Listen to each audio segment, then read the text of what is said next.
ఏం కాలే బిడ్డ, హాస్పిటల్ పోయి వచ్చిన. ఇగో మీకు బట్టలు తెచ్చిన. బట్టలు తెచ్చినావా?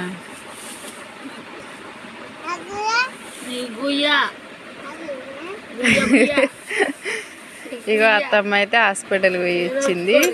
వచ్చేటప్పుడు అయితే బట్టలు తెచ్చింది. ఏమన్నారు అత్తమ్మ మరి నీకు? మందులు రాసి ఇచ్చారు. షుగర్ ఎక్కువనే ఉంది, బీపీ ఎక్కువనే ఉంది. మందులు రాసి ఇచ్చింది, తీసుకొని వచ్చిన. హాస్పిటల్ పోవడానికి అయితే ఒక నెల నుంచి అయితే ట్రై చేసింది. ఎందుకంటే అంత క్రిటికల్గా ఉంటుంది అన్నమాట హాస్పిటల్ అయితే. ఈరోజు కుదిరింది, పోయింది, వచ్చింది. వస్తే అయితే పిల్లల కోసం టీ షర్ట్, నైట్ డ్రెస్లు అయితే తెచ్చిందనమాట.